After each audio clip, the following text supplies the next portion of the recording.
I'm Dr. Amy Klinger. And we are with the Educators School Safety Network. We are a national nonprofit organization, and we provide school safety resources and training and technical assistance to schools throughout the United States and Canada. And we are typically pretty serious, and we're typically pretty academic. And on this school safety free period, we're typically a little bit more informal. But today, I think we'll probably be just the facts, ma'am. Obviously, those of you who are joining us live know that we here in the U.S. are in the middle of a pretty serious coronavirus crisis happening. Not just the U.S., but yeah. Well, but we only really can speak to the United States. And actually, specifically here in Ohio, which is where Dr. Klinger and I both are, our governor just announced that all of the K-12 schools will be in a 3-week hiatus. So today, I think we wanted to take the opportunity to starting on Monday. Starting on Monday. 4 days. So I think we wanted to take the opportunity today to talk a little bit about what's happening and what does that mean for schools in the near term. And then I think kind of importantly, we want to kind of transition to what does this mean for school safety more broadly in the future? Because I think there are a lot of lessons that we can learn from this event moving forward for other types of hazards and incidents. So do you want to get started? Yeah, well, and I think, you said in the beginning, just facts. I'm not sure that we can always do the facts because there's so much uncertainty and so much that isn't necessarily known. A study that, by the time many of you listen to this podcast a few days from now, the situation may be very, very different. Yeah. It is a rapidly evolving situation. And so I think we need to sort of look at, or I think for the purposes of this podcast, we can kind of look at some of the dilemmas inherent in the school safety decisions that parents, educators, administrators have to make in the middle of a rapidly evolving situation, and frankly, a situation that's being impacted by the unprecedented nature of it to a certain extent, but also by the coverage, the media coverage, and the media finds themselves probably in the same sort of dilemma that we're discussing of how much is too much information, what do we get out there, what don't we, and then there's, factoring social media and lots of misinformation, and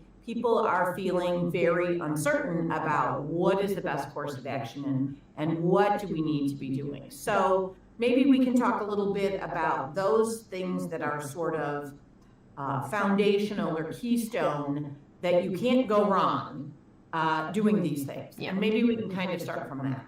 Yeah, I think, a thing that we've talked about a lot that I think is a really important starting point, not just for this specific crisis that's happening, but in the future, other type of crisis events that your school might encounter is where does your experience as a professional educator end and where does the experience of other experts begin?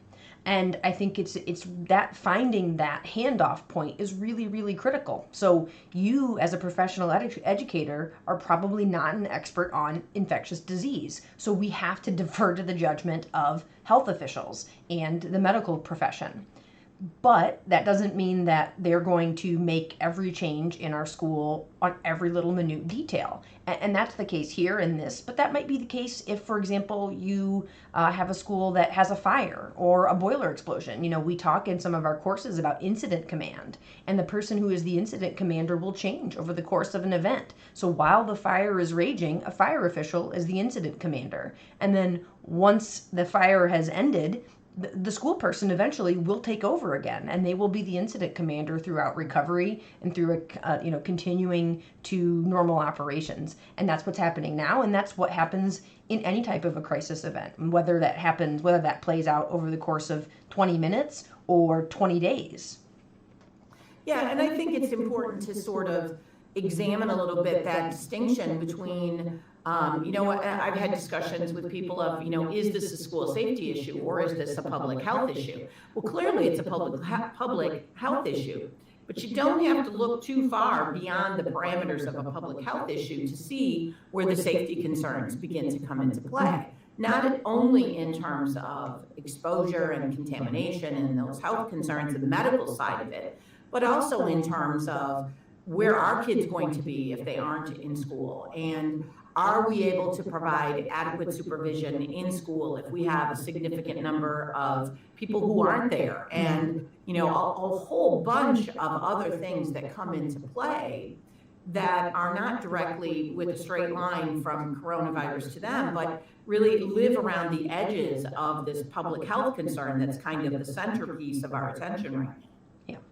And I think, obviously what's happening now, as you sort of indicated, is changing very rapidly.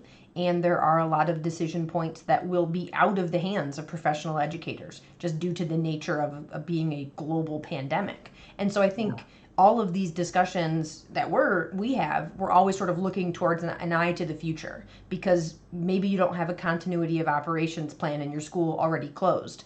I did want to talk about that. But that ship has sailed. And so then the question is, so what do we do for the future? What do we do to learn the lessons for the next thing that's maybe not as serious, maybe not as far reaching, but is still a lower level crisis event that impacts the school? So yeah, I think maybe it would be helpful for you to talk about what is a continuity of operations plan, and how does that fit into emergency operations planning more broadly? And I think that's a really relevant discussion right now. Every EOP, emergency operation plan, should have a component that speaks to continuity of operations, of what do we do to continue in the face of a crisis event. And typically, it's in the face of a crisis event that makes us unable to conduct normal operational procedures. So the building is damaged in a fire, to use your analogy earlier, or in a tornado, or so the physical building is not available to us. Or in the case of what we're talking about today, we are not able to bring people into the facility or to congregate with that size of a population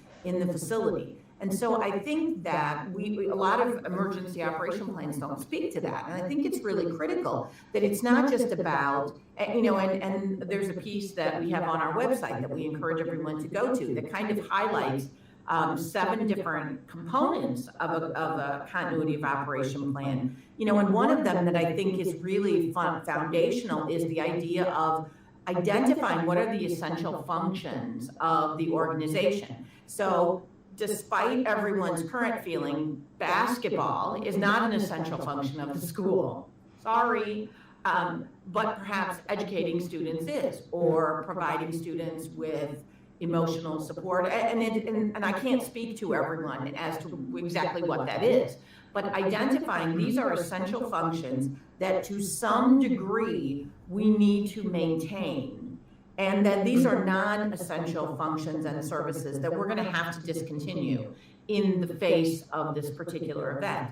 Then you go into, okay, so who's making decisions about those essential functions? And how can what sort of locations and resources do we have to deliver those essential functions if we can't congregate in the physical facility? Do we have alternate locations? Do we have technology locations? And that's what schools are really struggling with right now, is what does that look like? Does that look like we're not going to, and I think some of the debate that I've heard is about the essential functions. Do we provide instruction during this time, yes or no? Do we provide meals to students during this time, yes or no? Do we provide additional special education, support and intervention services, all that kind of thing? And I can't answer that for anyone, but we can't just ignore those and go, well, we're closed, what can we do?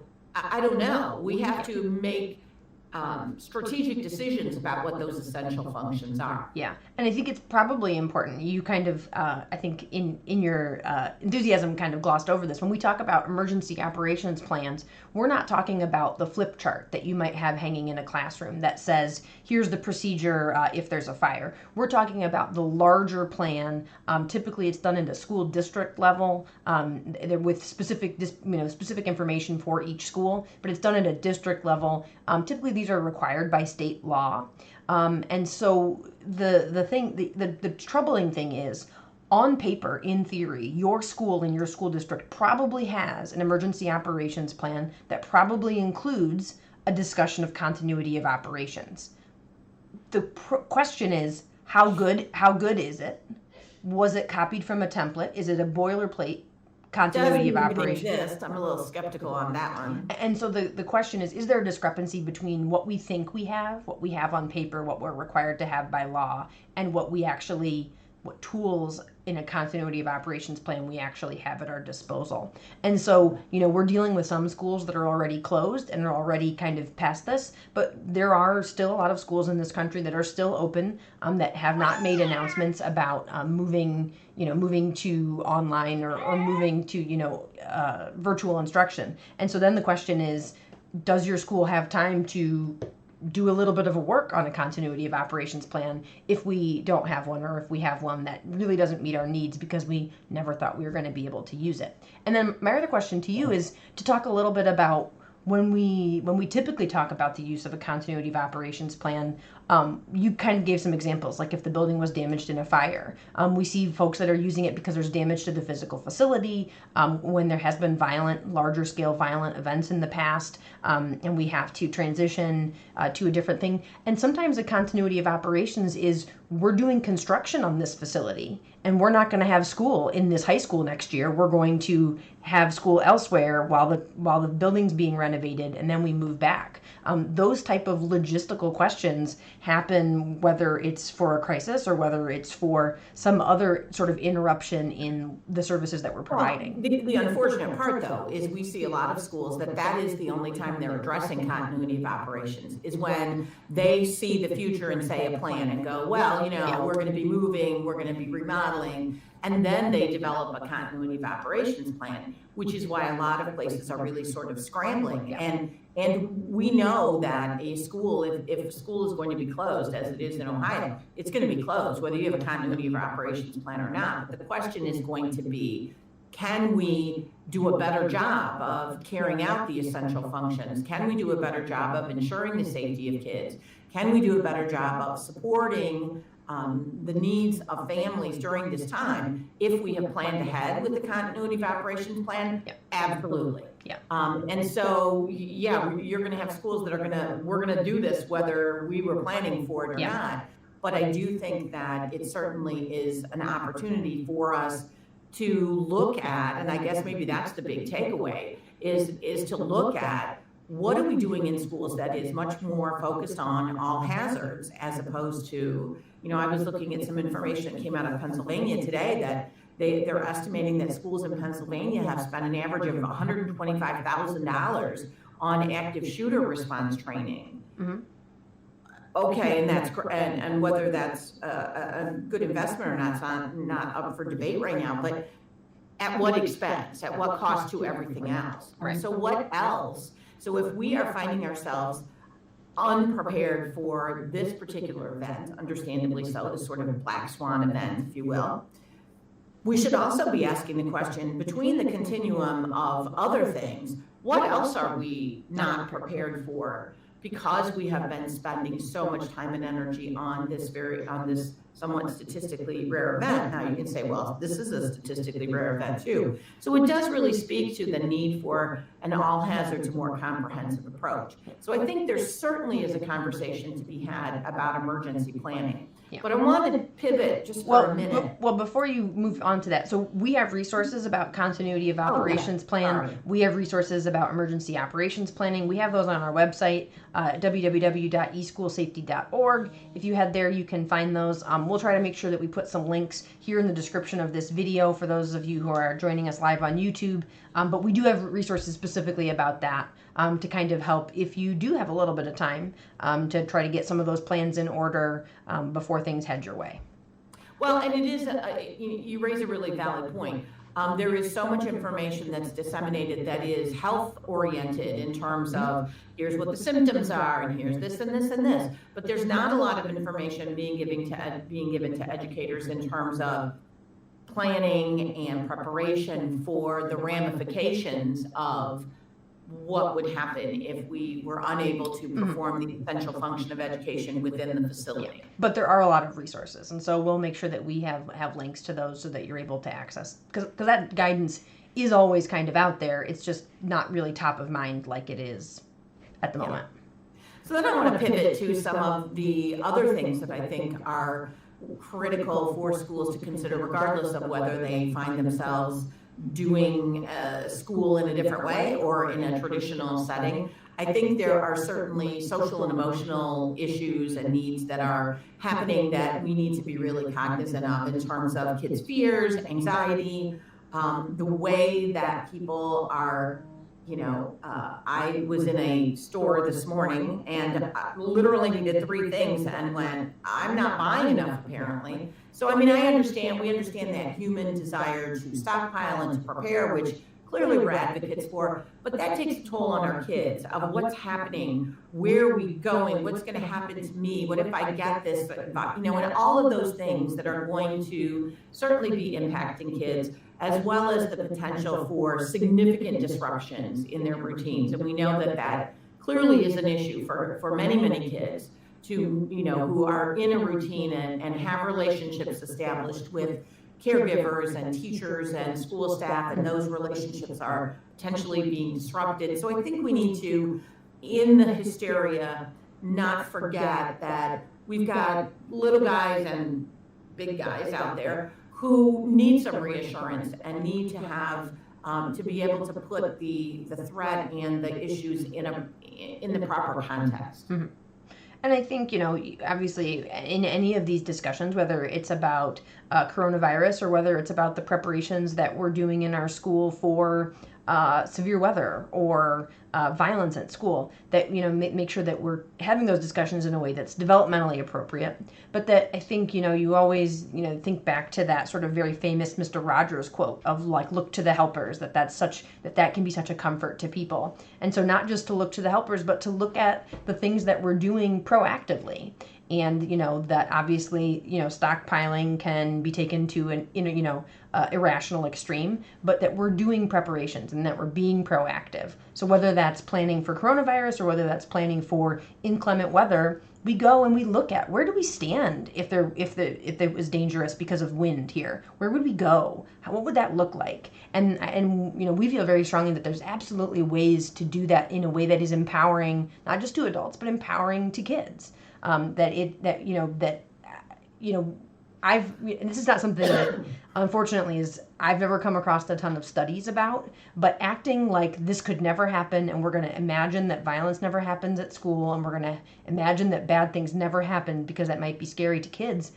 It's a futile exercise. I mean, kids know, kids are aware. And that denial creates anxiety as well. And the denial creates anxiety. And so we're really strong advocates for developmentally appropriate conversations with, these are the things that we're doing to mitigate risk. And these are the things that we're doing to plan and to practice. And probably nothing bad is going to happen, but these are the things that we're doing to be responsible. And I think especially with the way that this virus is sort of shaking out with the actual risk to children versus the risk to older populations, I think it's a good time to teach a lesson about being a good citizen.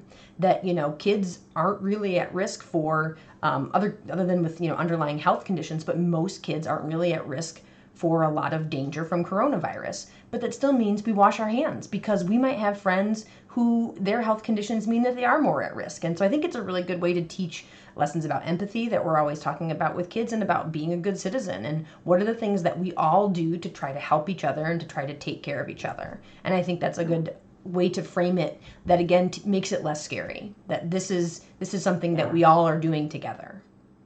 Well, so I think we should wrap up with just a few random thoughts that are not particularly helpful or nurturing, but are just things that we have to acknowledge. Well, before you get to that, were you going to talk about communication, or is that one of them?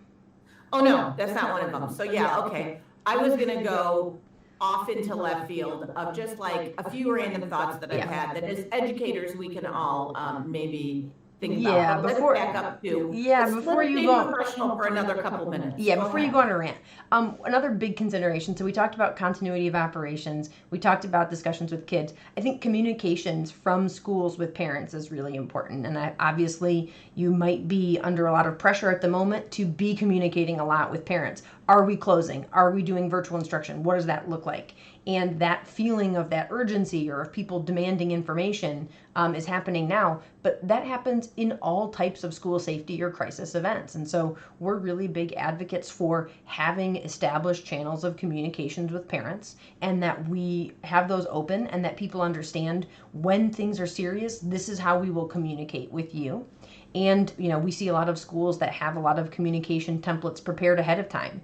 And so that they don't have to, in a panic, write a 5-paragraph email, that they have some stock language about here's what we're doing, here's how we will continue to communicate with you, here's how we will update with you as the situation progresses. And those are really helpful to be able to lean on some of that verbiage so that you don't have to be starting from scratch, which can feel really intimidating.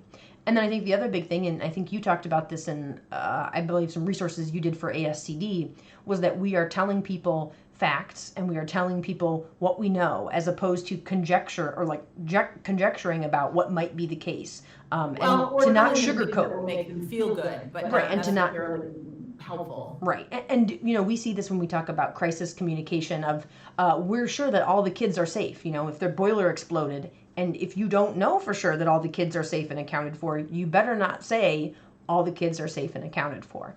And so just making sure that we are keeping people updated and we're being proactive with the communication.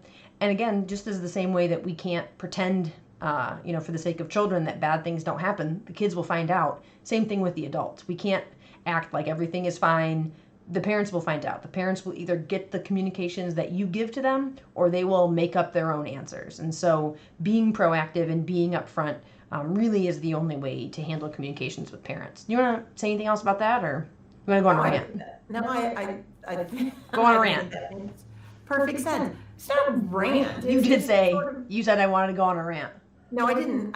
You said rant. I said I was going to veer off into just some random thoughts. Not Okay. necessarily rant. Okay. But I do think, again, the as an administrator, school administrator is trained to imagine what are all the things that could go wrong here? What are all the potential things that I need to consider in this pep rally or this parent-teacher conference, whatever it is? So I guess that training has been kicking in lately because I'm having a lot of random thoughts.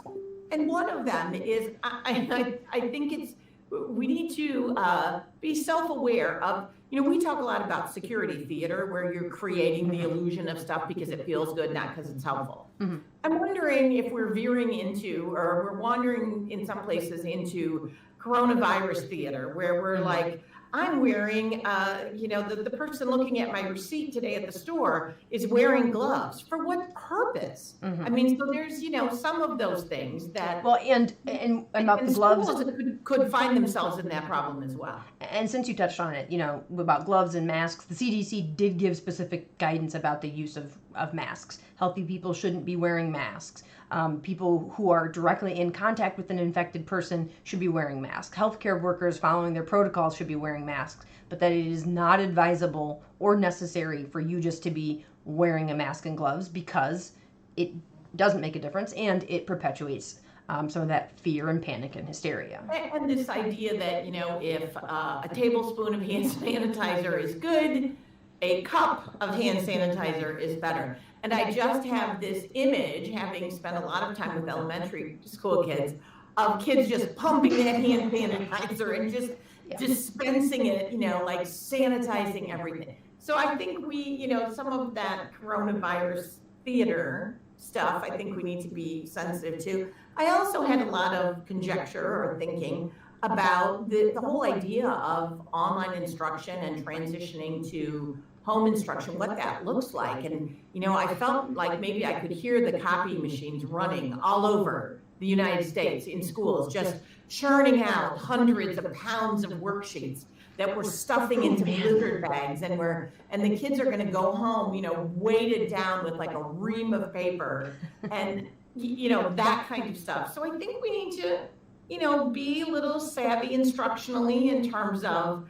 if one worksheet is good, 30 worksheets, I'm not sure that that's better. So I was kind of thinking of that. I also was having some thoughts about parents, about as we repatriate and we get back to normal, which will happen, it's a question of how long it's going to take, will we have a more nuanced understanding from parents of what exactly it takes to teach a first grader how to go through their reading ring, or what it means to teach cursive writing to a fourth grader, or how it is to apply the periodic table to a freshman, if we have parents who are finding themselves unwittingly immersed in that world. So I do wonder if we will have a lot of, cabin fever sort of situations where you're like, we need to reopen the school because I can't take this kid anymore. And I think it's kind of, as much as I'm saying that to be funny, I think we have to acknowledge that that's going to be an issue for some folks, that we're going to have, people are going to have to take care of themselves a little bit in terms of, their perspective with having a lot of people in close proximity being asked to do things that you don't normally do. So I was thinking about that one. I also was thinking about the congregating of people. So are we going to have all the kids, everyone's hanging out at the, at the mall, or everyone's, so we're shifting the crowd from one place to another. I mean, those are clearly all going to be issues that we're going to be talking about. And also the idea of when you find yourself shifting to home instruction. I think schools are going to have to be strategic. And I had this conversation with an administrator yesterday about the potential of giving kids like checklists, because we send everyone home and then, oh, my graphing calculator's in my locker. Oh, my good basketball shoes are in, because kids don't typically have to plan in that way. So I think we need to think about some developmentally appropriate strategies for helping people to prepare and to get organized for the potential of instruction in a really non-traditional environment. I mean, I can see people scouring the neighborhood trying to find a graphing calculator or something. It'll be interesting, that's for sure. I think, the underlying current to all of your little tangents, which were not rants, so I take back my earlier current concern, is that just as in everything, and we talk about this all the time, that we're being strategic and intentional, and that the choices that we make of, okay, so this is the risk, these are the things we're doing to mitigate the risk, but this is the core function that I'm still trying to accomplish, that we're just being strategic and intentional in the way that we go about those. And I realize that, some folks are in schools that have already ceased instruction or already have transitioned to home instruction, and you maybe don't have the luxury of as much time to be strategic and intentional. But I think, really saying, and that's part of that communication with parents. We will have communication for you very soon. We are formulating a plan. We are trying to do this in a way that's going to be best for kids and best for safety and best for health. And, you've talked about this before, of administrators of being able to say, even to a student where we're talking about discipline, I'm going to get back to you really soon about this, because we want to make a decision that is a good decision. And if that means we need to take another 5 minutes or another day, whatever the case may be, that we're doing things that are really strategic and intentional, as opposed to just, oh my gosh, we have to make a decision. Any decision is better than no decision. Yep. That might not always be the case. So I'd like to close with taking off my safety hat and saying, like, the most old teacher-ish thing. And I understand this, I'm saying it, I understand how antiquated and dated that I sound. I'm looking forward to this. I want to close by saying, if we find ourselves in situations, regardless of what the school does, where we are self-quarantined or at home or much more isolated than we're not having our normal day-to-day life, I would encourage folks to also, let's look at it as an opportunity, perhaps as a reset, to slow down a little bit, to reestablish connections and relationships with our kids and our families. And regardless of the nature of the instruction that may come home from the school, as parents, the responsibility of parents is ultimately to their kids. Then it doesn't matter if it's a worksheet or not a worksheet that comes home. Turn off the TV, just read. If your kids spend 3 weeks at home reading, that would probably be better than anything that the school could send home as well. So I just encourage people to take advantage of the opportunity to be empowered, to take control over those relationships and what's happening with their kid. No kid needs to sit at home for 3 weeks on the couch watching Netflix. So let's impose some other structures. Maybe we're going to do a little more reading. We're going to do a little more physical activity. We're going to do a little more conversation and relationships. We could come out of this time actually ahead academically as well as socially and emotionally if we take charge of what's happening to us. So that's my little bit of an inspirational but old-fashioned sounding speech. Yeah. Well, and so we wish everyone luck, and we wish everyone the best, and we wish everyone the fortitude to make good decisions and to be strategic and intentional in those. As always, we encourage folks, you can reach out. We do have a lot of resources on our website, www.eschoolsafety.org. Obviously, we are not public health officials, and so we don't have a ton of specific guidance about that, but we do have guidance, again, on where does public health expertise end and where does yours as an educational leader begin, and of helping you navigate the side of the coin that is your responsibility. And if you have any questions, you can always reach out to us on social media or via email, info@eschoolsafety.org. And we like to wave to the folks who've joined us. You never wave when we wave. We like to wave to the folks who are joining us live on YouTube, and then we say hello to people who are joining us on the podcast. If you have a colleague who you think needs to hear this, you can always send them to the website. You can listen to this wherever you get your podcasts, or you can listen to it directly on your directly on our website if you are not a podcast type person. If you are quarantined at home and you want to use that time to do some professional development, we have a lot of free online professional development available on our website.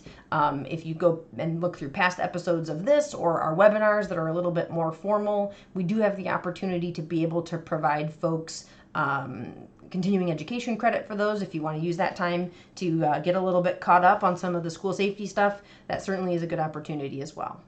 So thanks again, and best of luck to everyone, and until next time, thanks.